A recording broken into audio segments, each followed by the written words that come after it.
وعلى آل محمد كما صليت على إبراهيم وعلى آل إبراهيم إنك حميد مجيد اللهم بارك على محمد وعلى آل محمد كما باركت على إبراهيم وعلى آل إبراهيم إنك حميد مجيد সম্মানিত মুসলিম ভাইরা, আমরা আল্লাহর অশেষ মেহেরবানিতে এখনো পর্যন্ত হায়াতে বেঁচে থেকে আল্লাহর হুকুম জুমার নামাজ আদায়ের উদ্দেশ্যে মসজিদে উপস্থিত হয়েছে। এই জন্য রব্বুল আলামিনের দরবারে শুকরিয়া আদায় করি আলহামদুলিল্লাহ। এই সপ্তাহের ভিতরে আমাদের মৃত্যু হয়ে যাইতে পারত, হয়েছেও। আমাদের এক ভাই যে আমাদের অনেকের চেয়ে বয়সে কম, তারা তিন ভাই, তিন ভাইয়ের ভিতরে ছোট। মসজিদে আমাদের আদায় করতেন রফিক ভাই এই সপ্তাহের ভিতরে আল্লাহ তাকে সাড়া দিয়া চলে গেছেন। আল্লাহ তাআলা তাকে জান্নাতবাসী করুন। সাথে সাথে আজকের আসর বা তার রুহের মাগফিরাতের জন্য দোয়া আছে। আপনাদেরকে তাদের পরিবারের পক্ষ থেকে দাওয়াত জানানো হয়েছে। তা আমাদেরকে আল্লাহ তাআলা এই সপ্তাহের ভিতরে মৃত্যু দেননি, হায়াত দিয়েছেন, আরো কিছু নেক কাজ করার সুযোগ দিয়েছেন। এজন্য আবার শুকরিয়া আদায় করি আলহামদুলিল্লাহ। আমরা আসলে আলোচনা করতেছিলাম যে হজ, প্রথমে আলোচনা করছিলাম হজ এমন একটি ইবাদত যে ইবাদতের মাধ্যমে নিষ্পাপ হওয়া যায়। এরপরে আমরা আলোচনা করছিলাম হজ হচ্ছে এমন একটি ইবাদত যে পরকালীন জীবনকে অনুশীলন করে। 3 নম্বরে গত সপ্তাহে আমরা আলোচনা করছিলাম হজ হচ্ছে এমন একটা ইবাদত বা এমন কতগুলি আমল যা আল্লাহর প্রিয় বান্দারা করেছে, সেই আমলগুলি হচ্ছে হজের কাজ, হজের আমল। আজকে আমরা আলোচনা করব হজ হলো এমন একটা ইবাদত যে ইবাদতের মাধ্যমে সচ্ছল হওয়া যায়, ধনী হওয়া যায়। আসলে কেমন লাগছে আমাদের কাছে যে হজ করলে ধনী হওয়া যায়? আমরা কিন্তু প্রত্যেকেই ধনী হইতে চাই, সচ্ছল হইতে চাই। কেউ গরিব থাকতে চায় না, কেউ অসচ্ছল থাকতে চায়। কিন্তু কিভাবে সচ্ছল হওয়া যাবে? সচ্ছল হওয়ার জন্য কেউ চিন্তাই করতেছে, সচ্ছল হওয়ার জন্য ডাকাতি করতেছে, সচ্ছল হওয়ার জন্য ভুয়া চিকিৎসা করে পয়সা কামাই করতেছে। কি বলেন? ক্লিনিক খুলে ভুয়া রিপোর্ট দিয়া পয়সা কামাই করছে। উদ্দেশ্য কি? ধনী হবে, ধনী, সচ্ছল হবে। আসলে এই ধনী হওয়া বা সচ্ছল হওয়া কোন আমল আছে কিনা? কোরআন এবং হাদিসের আলোকে 6টা কাজ আছে। ভালো করে মনে রাখবেন, 6টা কাজের মাধ্যমে ধনী হওয়া যায়, সচ্ছল হওয়া যায়, অভাব থেকে মুক্ত হওয়া যায়। কয়টা কাজ? 6টা কাজ বা 6টা আমল আছে যেই কাজ বা আমলের মাধ্যমে সচ্ছল হওয়া যায়, ধনী হওয়া যায়। 1 নম্বর হচ্ছে তাকওয়া এবং তাওয়াক্কুল, আল্লাহর ভয় এবং আল্লাহর উপরে ভরসা। কেউ কার অন্তরে যদি সব সময় আল্লাহর ভয় থাকে আর যে কোনো পরিবেশ পরিস্থিতিতে আল্লাহর উপরে ভরসা করতে পারে, আল্লাহ তাআলা তাকে সচ্ছল বানায়। আমি বলি না, বলতেছেন কি? আল্লাহ বলছেন। আল্লাহ বলেন ওয়া ইয়াত্তাকিল্লাহা ইয়াজআল লাহু মাখরাজা ওয়া ইয়ারযুকুহু মিন হাইসু লা ইয়াহতাসিব। যে আল্লাহর উপরে তাওয়াক্কুল করে, যে আল্লাহকে ভয় করে, আল্লাহ তাআলা তার যে কোনো পরিবেশ পরিস্থিতি থেকে পথ তৈরি করে দেয়। ওয়া ইয়ারযুকুহু মিন হাইসু লা ইয়াহতাসিব। আর আল্লাহ তাআলা তাকে এমন ভাবে সম্পদ দান করে, রিজিক দান করে, সে নিজেও উপলব্ধি করতে পারে না কে সম্পদ দিয়েছে, কোথা থেকে সম্পদ আসছে। কোরআনে আল্লাহ বলছেন, আর এর দলিল হাজারো আছে। কয়েকটি ঘটনা আমরা বলার চেষ্টা করব। একটা হলো হযরত ওমর ফারুক রাদিয়াল্লাহু তাআলা, ঘটনা আপনাদের প্রায় সবাই জানেন। রাতের অন্ধকারে প্রজাদের অবস্থা দেখতে বেরোইলেন, এক বস্তিতে গেলেন, যে দেখলেন বস্তিতে এক মা তার মেয়েকে দুধের ভিতরে পানি মিশাইতে বলতেছে, দুধ বেশি বানাইতে বলতেছে। মেয়ে তখন কি বলছে, যে এটা গুনাহ, এটা অপরাধ, এটা পাপ, এটা করা যাবে না। মাকে বুঝাইতে পারে না। এরপর মাকে বলছে যে মা, খলিফা ওমর যদি এটা জানতে পারে তাহলে কি অবস্থা হবে। মা আবার বলছে, তোমার খলিফা ওমর তো এখন দেখতেছে। তখন মেয়ে বলছে, মা দুনিয়ার কেউ না দেখলো আল্লাহ তো দেখতেছে। এটা না বলে তাকওয়া, এটা নাম কি? তাকওয়া। যেমন আল্লাহ তো দেখতেছে। এই যে মেয়ে তার আল্লাহর ভয় এবং আল্লাহর উপরে ভরসা, যে না আমারও বেশি দরকার নাই, হালাল হইলে অল্পতে আমাকে আল্লাহ বরকত দিবে, এই যে তাওয়াক্কুল, এর কারণে আল্লাহ তাআলা তাকে কত বরকত দিয়েছেন, যে একটা বস্তির মেয়ে অর্ধ পৃথিবীর খলিফার ছেলের বউ হয়েছে, পুত্রবধূ হয়েছে। ওমর ফারুক রাদিয়াল্লাহু তাআলা বাড়িতে গিয়া স্ত্রীকে বলছে যে আমার ছেলে বিবাহ করাবার জন্য উপযুক্ত একটা পাত্রী পেয়েছি। স্বাভাবিকভাবে কোন সাহাবীর মেয়ে, কোন গভর্নরের মেয়ে, এটাই প্রশ্ন। তার বলছে না, কোন সাহাবীর মেয়ে না, কোন গভর্নরের মেয়ে না, অমুক বস্তির ওই বিধবা মহিলার এতিম মেয়ে। বলে কি আছে ওই মেয়েটার ভিতরে? বলে ওই মেয়েটার ভিতরে তাকওয়া আছে। এই তাকওয়া থাকার কারণে আল্লাহ তাআলা তাকে যা জীবনে কল্পনাও করে নাই, খলিফার পুত্রবধূ কল্পনা করেছে, কল্পনাও করে নাই, কিন্তু আল্লাহ তাআলা এই এত বড় মহত্ব, এত বড় সম্পদ, এত বড় মর্যাদা দিয়েছেন, একটা কারণ সেটা কি? তাকওয়া। এই জন্য কারো ভিতরে যদি তাকওয়া এবং তাওয়াক্কুল থাকে, আল্লাহ তাকে অসচ্ছল রাখেন, আল্লাহ তাকে কি বানাই দেন? সচ্ছল। দুই নম্বরের দলিল, এটাও হযরত ওমর ফারুক রাদিয়াল্লাহু তাআলার ছেলে হযরত আব্দুল্লাহ ইবনে ওমর। উনি জানতে পারলেন যে একজন গোলাম যে খুব আল্লাহর ভয় তার অন্তরে আছে, খুব আল্লাহকে ভয় করে।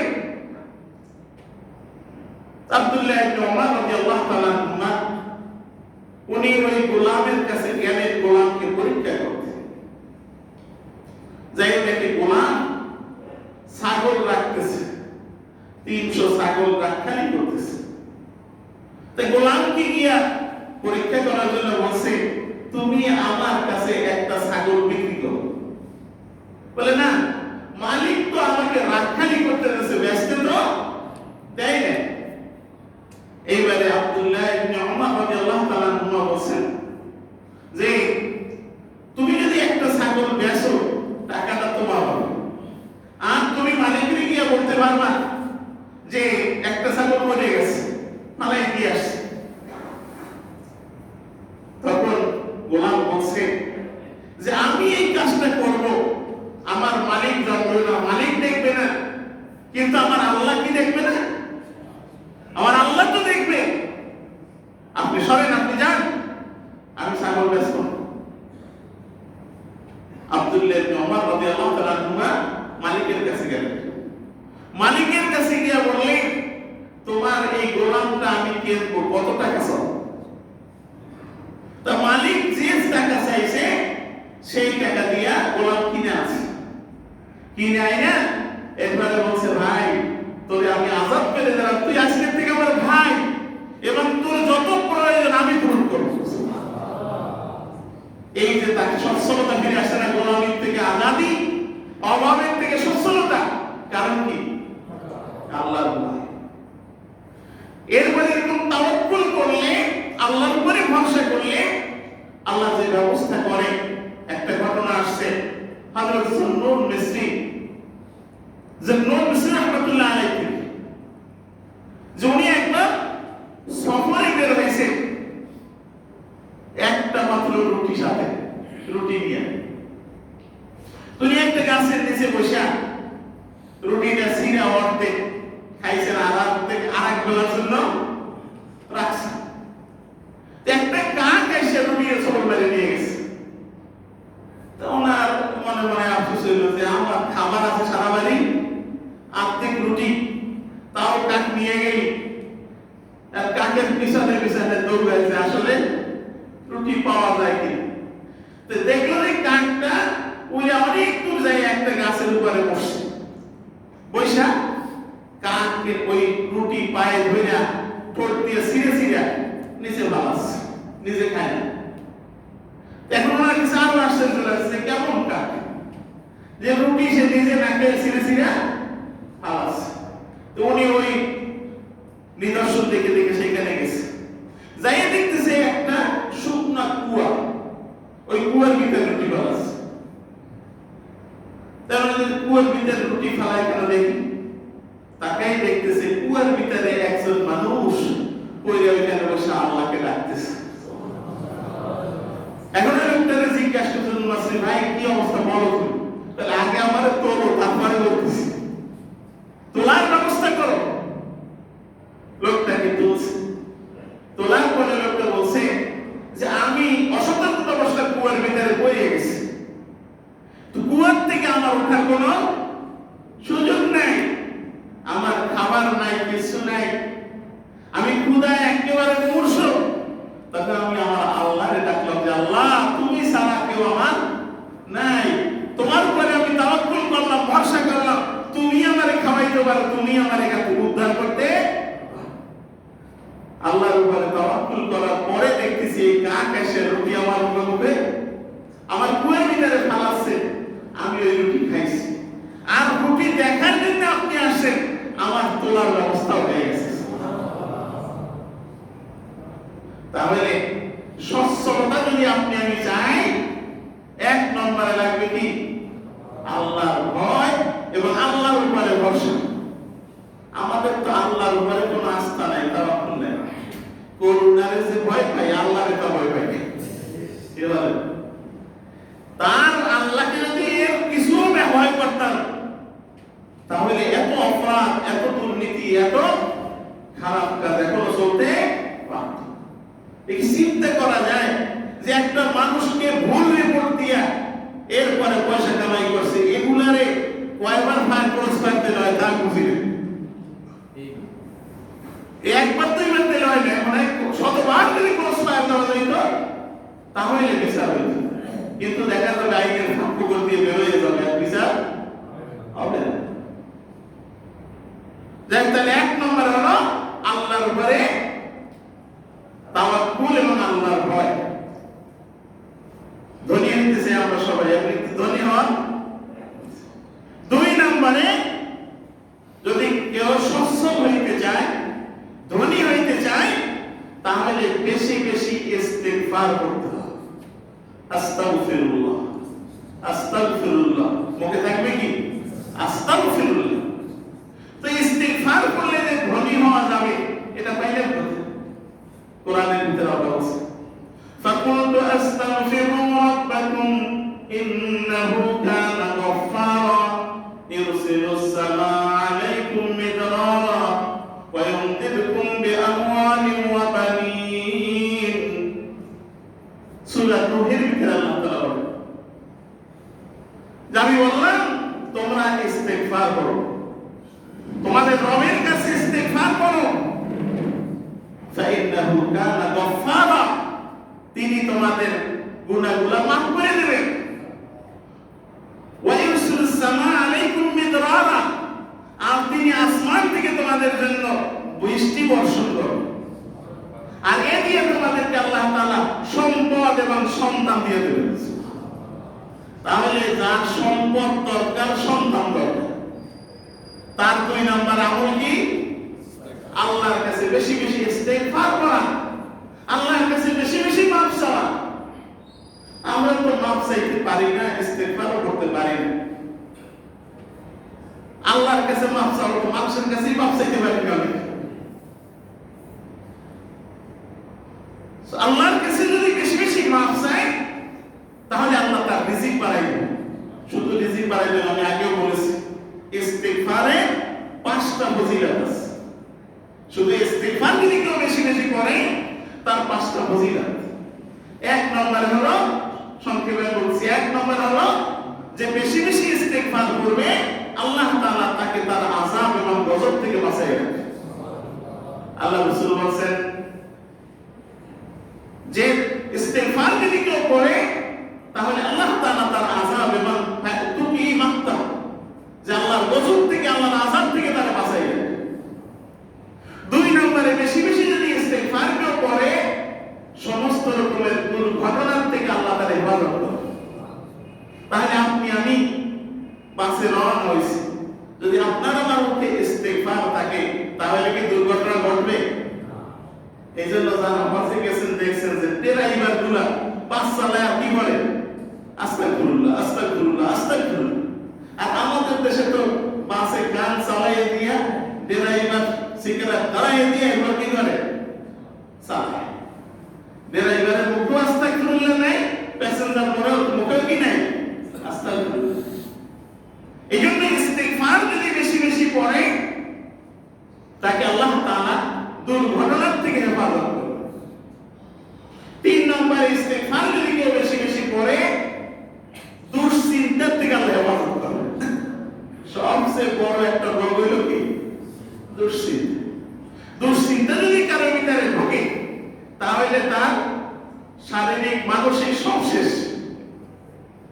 এই দুশ্চিন্তার থেকে আল্লাহ হেফাজত করবেন যদি কেউ ইস্তেগফার করে। 4 নম্বরে ইস্তেগফার যদি কেউ পড়ে বেশি আল্লাহ তার রিজিক কি করবে? বাড়াই দেবে, সচ্ছল বানাই দেবে। আর 5 নম্বর হলো ইস্তেগফার যদি কেউ বেশি করে তাহলে আল্লাহ তাআলা তার দোয়া কবুল করবে। যে দোয়া আল্লাহর কাছে করবে দোয়া আল্লাহ কি করবে? কবুল করবে। এই ঘটনা আমি আগেও বলছি, একবার নিশ্চয়ই মনে আছে, যে দোয়া যে কবুল হয় এর একটা ঘটনা। ইমাম আহমদ ইবনে হাম্বল রাহমাতুল্লাহ আলাইহি, কি বলেন নাম তো শুনছেন আপনারা?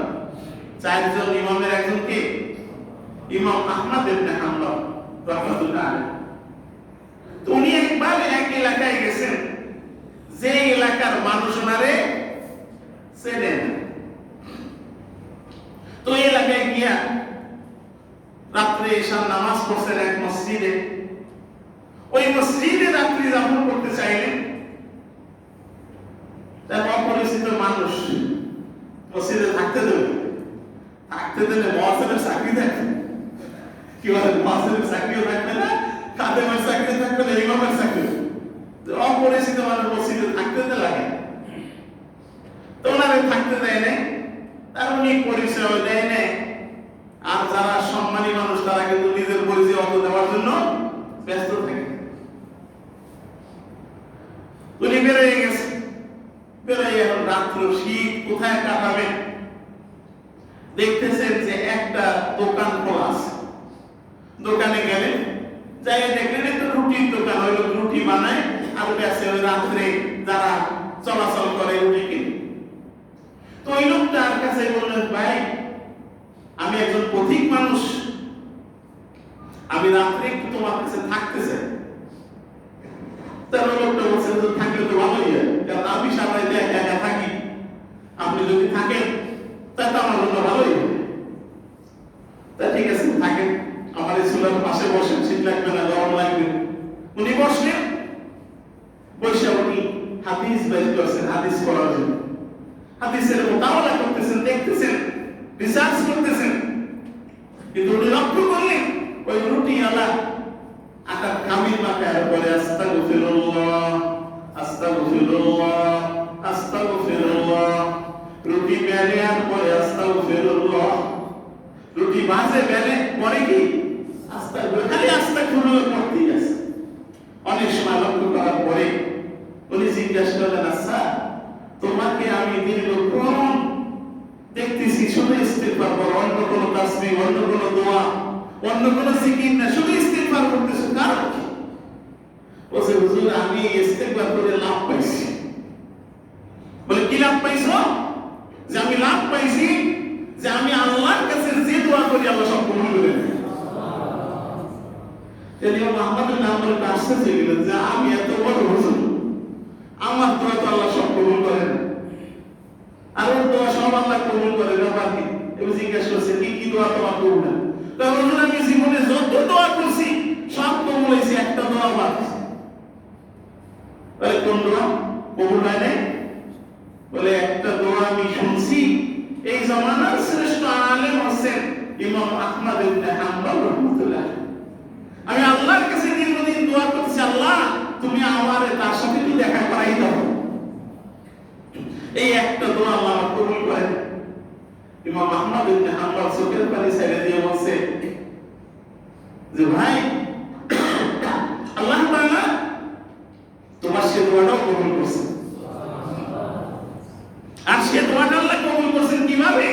তোমাকে আহমদ ইবনে হাম্বলের কাছে নেয়, আহমদ ইবনে হাম্বলকে তোমার কাছে নিয়ে আসছে। তাহলে বলতেছিলাম যে ধনী যদি হইতে চাই, সচ্ছল যদি হইতে চাই, তাহলে এক নম্বর হলো তাকওয়া এবং তাওয়াক্কুল, আর দুই নম্বর হচ্ছে দুই নম্বর কি বলেন? ইস্তিগফার, বেশি বেশি ইস্তিগফার। যারা বেশি বেশি ইস্তিগফার করবে আল্লাহ তাআলা তাদেরকে সচ্ছল বানিয়ে দিবেন, তাদেরকে অভাবের ভিতরে রাখবেন না। আল্লাহ কোরআনের ভিতরে বলছে। এরপর তিন নম্বরে হচ্ছে যারা বেশি বেশি দান করে আল্লাহ তাদেরকে সচ্ছল বানিয়ে দেয়। আমরা তো মনে করি দান করলে কমিয়ে যাবে, কিন্তু আল্লাহ বলতেছেন দান করলে তার কি হবে? সম্পদ বাইরে যাবে। আল্লাহ পবিত্র কোরআনে ভিতরে বলেন মাসালুল লাযীনা ইউনফিকুনা আমওয়ালাহুম ফী সাবিলিল্লাহি কামাসালি হাববাতিন আনবাতাত সাবআ সানাবিলা ফী কুল্লি সুনবুলাতিন মিয়াতু হাব্বা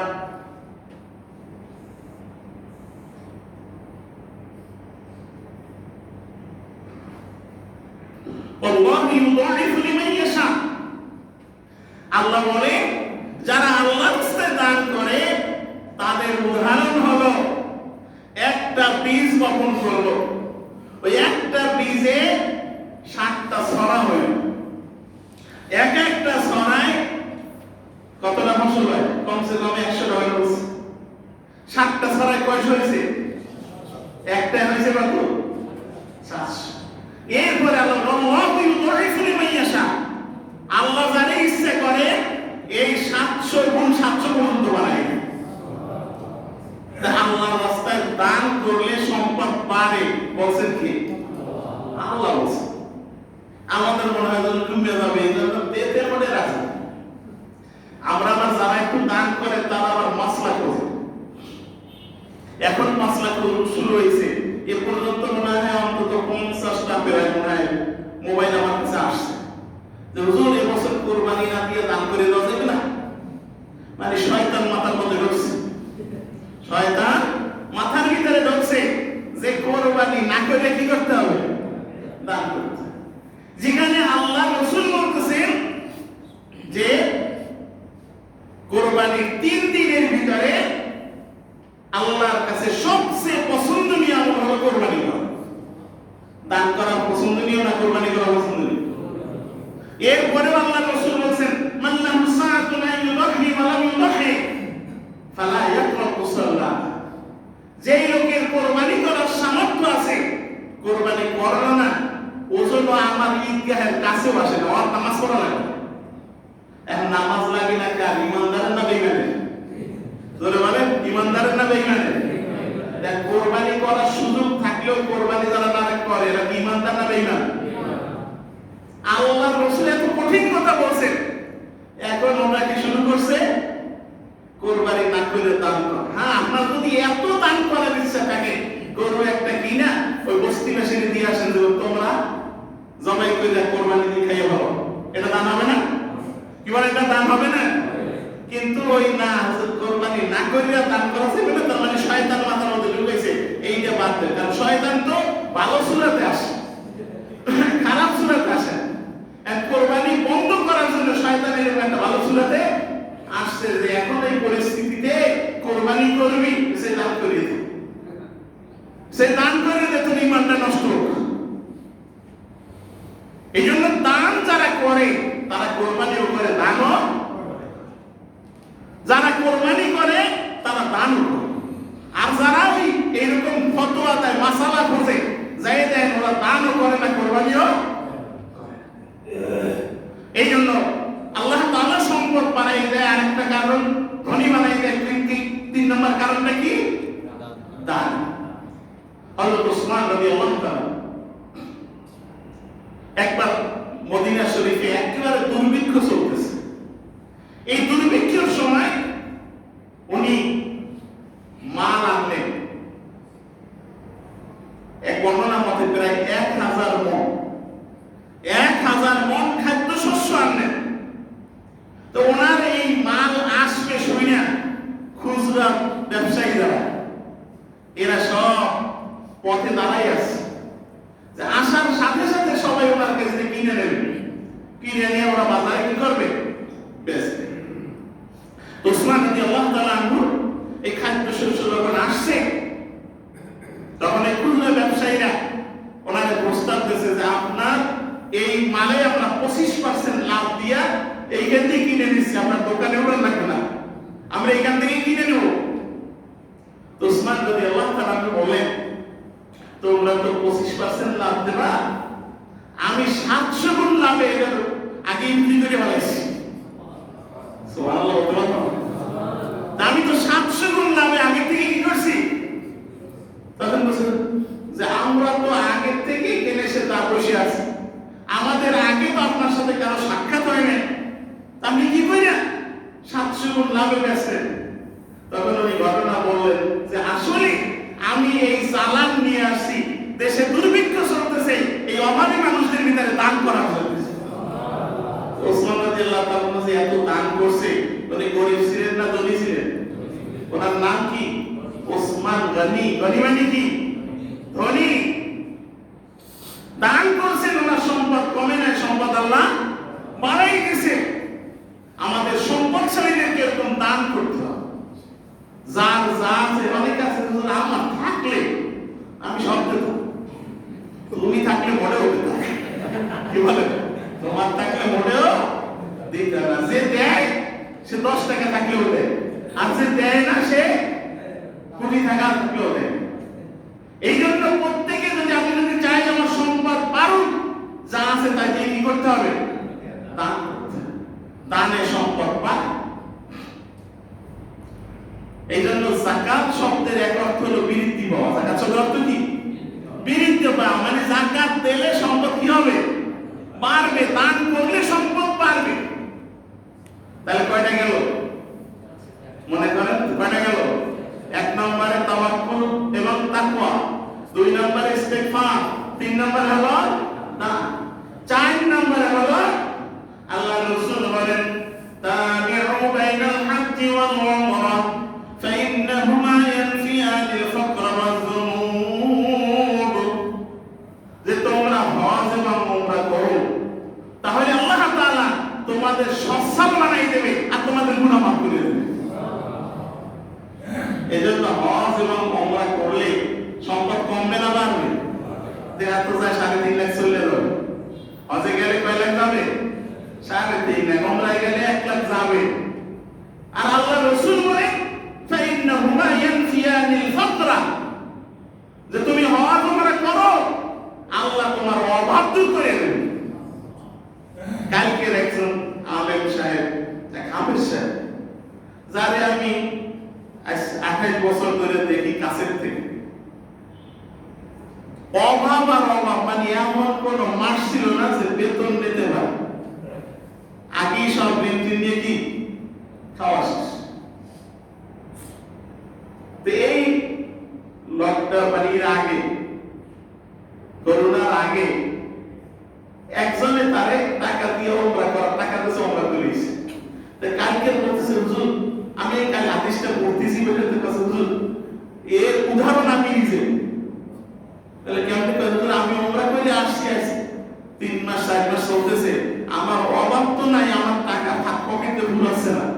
বেতন তো যা পাইতাম তাই, আগে টিউশনি করতাম, টিউশনি নেই।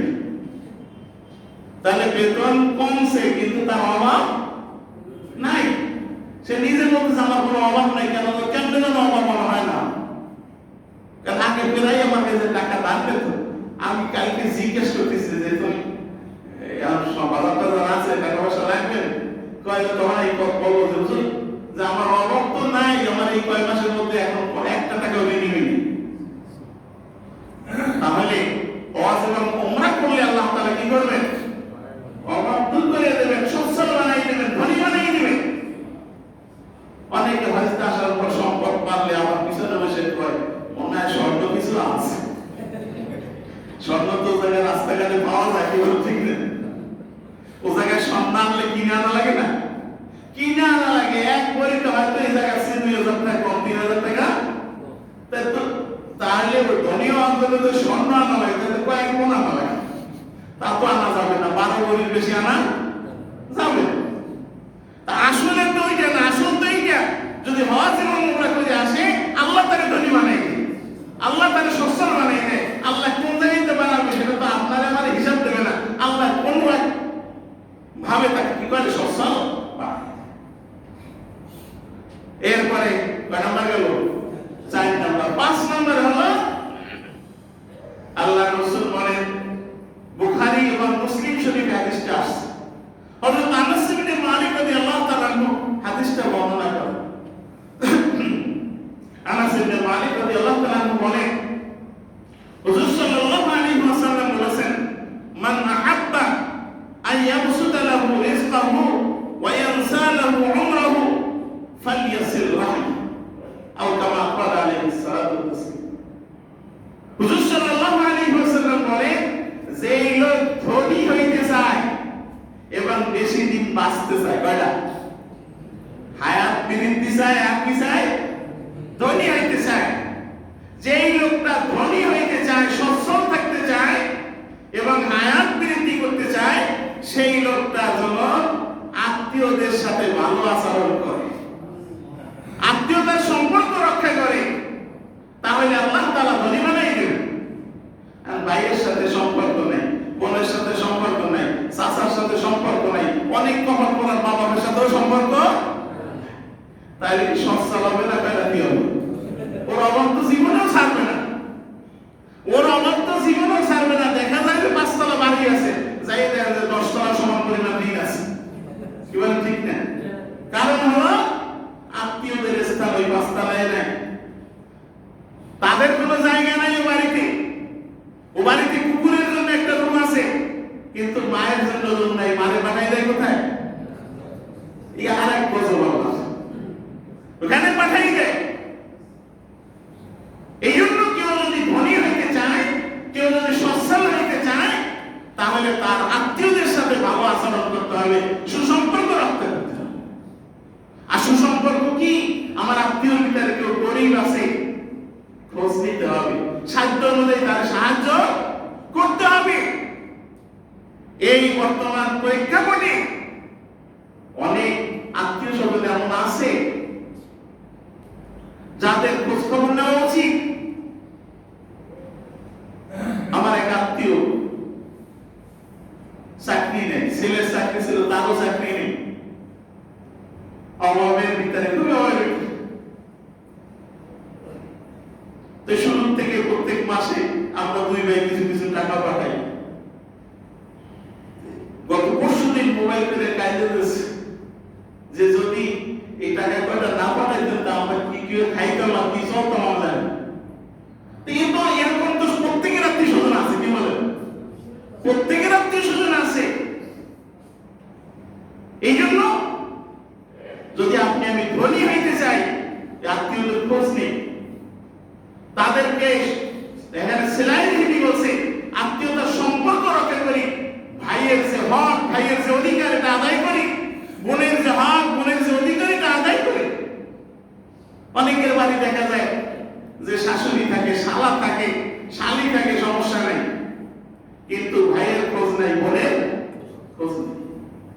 কিন্তু আত্মীয় 1 নম্বরে আত্মীয় তো আপনার ভাই বোন, শালা শালি আত্মীয় না, আমি তা বলছি না, কারণ এরা হচ্ছে রক্তের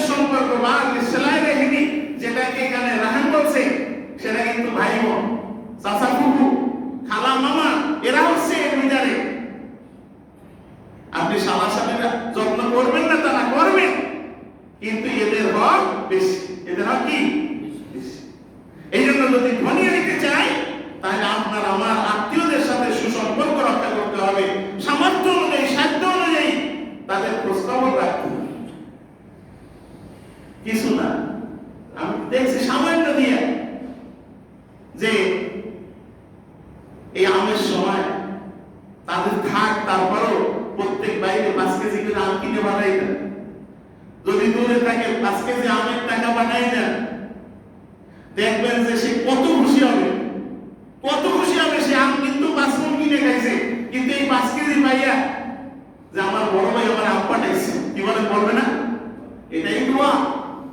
আমরা কিন্তু বুঝি না, খুব ছোট্ট ছোট্ট ব্যাপার দিয়ে আত্মীয়দের সম্পর্ক রক্ষা করা যায়। আপনি আমি যাইতে পারি না, ঈদের সময় বেশি না, একটু 500 টাকার বাজার করে পাঠাই, আর পারলে তাকে দায়িত্বের বাজার করে দিই। এগুলা যদি করি, আল্লাহ আমার সম্পদ বাড়াই দেবে, আমাকে সচ্ছল বানাই দেবে। আর সম্পদ যদি আল্লাহ বাড়াই দেয়, ও বেতনের টাকাতে হিসাব করা যায় না, কোথা থেকে বাড়াবে আপনি টেরও কয়টা গেল বলেন? মুখস্থ করে দেখতে হবে। কিন্তু 6 নম্বর, যদি ধনী হইতে চাই, সচ্ছল হইতে চাই, তাহলে 6 নম্বর কাজ হলো হুজুর সাল্লাল্লাহু আলাইহি ওয়াসাল্লামের হাদিস, যে কেউ যদি প্রতিদিন রাত্রে ঘুমাবার আগে সূরা ওয়াকিয়া পড়ে ঘুমায়, তাহলে আল্লাহ তাআলা তাদেরকে কোনোদিন অভাবে রাখবেন না, তাদেরকে সচ্ছল করে রাখবেন। তাহলে কয়টা বলছি? ধনী হওয়ার জন্য আমল কয়টা? 6টা। আমরা বলি 1 নম্বরে তাকওয়া এবং তাওয়াক্কুল, আল্লাহর ভয়, আল্লাহর উপরে ভরসা। এইটা যদি কারো ভিতরে থাকে, আল্লাহ তাআলা ধনী বানাই দিবেন, তারে অভাবের ভিতরে রাখবেন। 2 নম্বরে হচ্ছে সব সময় যারা ইস্তেগফার করবে, তাহলে আল্লাহ তাআলা তাদেরকে ধনী বানাই দেবেন, সচ্ছল বানাই দিবেন। 3 নম্বরে হচ্ছে যারা বেশি বেশি দান করে, যা আছে তাই দিয়ে দান করে, আল্লাহ তাদেরকে কি বানাই দিবেন? সচ্ছল বানাই দিবেন। 4 নম্বরে হলো হজ এবং উমরা। যারা বেশি বেশি হজ এবং উমরা করে, আল্লাহ তাদেরকে সচ্ছল বানাই দিবেন। সামর্থ্য না থাকে একবার করে, তাতে আল্লাহ কি বানাই দিবেন? সচ্ছল বানাই দিবেন। আর 5 নম্বর হলো আত্মীয়দের সাথে সুসম্পর্ক যারা রক্ষা করে, আত্মীয়দের সাথে ভালো আচরণ করে, আত্মীয়দের হক আদায় করে, আল্লাহ তাদেরকেও সচ্ছল বানাই দিবেন। আর 6 নম্বর হলো রাত্রে শোয়ার সময় একটা অভ্যাস যদি কেউ বানাই নেয়, যে প্রতিদিন রাত্রে সূরা ওয়াকিয়া পড়িয়া এরপরে ঘুমাবো। সূরা ওয়াকিয়া তো দূরের কথা, ফাতিহাই পড়তে পারি না। এবার আমাদের অবস্থা তো ফাতিহাই পড়তে পারি না। খালি মনের ভিতরে চিন্তা, অমুকে ধনী, আমার সম্পদ হয় না। আর খালি হুজুর কাম তো খারাপ কাম তো করি না, ভালো কামই তো করি, আমার অভাব যায় না। মিলাই দেখে নিয়েছে ধনী হওয়ার জন্য যে 6টা আমল, এই 6টা আমল কি আমাদের ভিতরে আছে? এই আমল নাই। আপনি আমি এই আমল শুরু করি, অবশ্যই আল্লাহ তাআলা আপনাকে আমাকে কি বানাই দেবেন? সচ্ছল। সূরা ওয়াকিয়া আপনি মুখস্থ নাই, দেখে পড়ি, এশার নামাজের পরে দেখে পড়তে কয় মিনিট সময় লাগবে, পড়ে এই পর্যায়ে ঘুমাই, কি বলে? আমল করতে পারি না। এই আমল করলে ধনী হওয়া যাবে। 1-2 নম্বর হচ্ছে কোরআন শরীফ পড়ে ঘুমাইলাম, সারা রাত কোরআন তেলাওয়াতের সওয়াব হবে না? এই জন্য আমরা এই আমলগুলি করি এবং আল্লাহ তাআলার কাছে সচ্ছলতা কামনা করি। আল্লাহ তাআলা আমাদের সকলকে সচ্ছল বানায় দিন। বিশেষ করে আমাদের বিষয় ছিল যে হজ ও উমরা হলো সচ্ছল হওয়ার একটি ইবাদত, সচ্ছল হওয়ার একটা ইবাদত। এই জন্য সচ্ছল হইতে চাইলে আপনি আমি হজ এবং উমরা আদায় করি। আল্লাহ তাআলা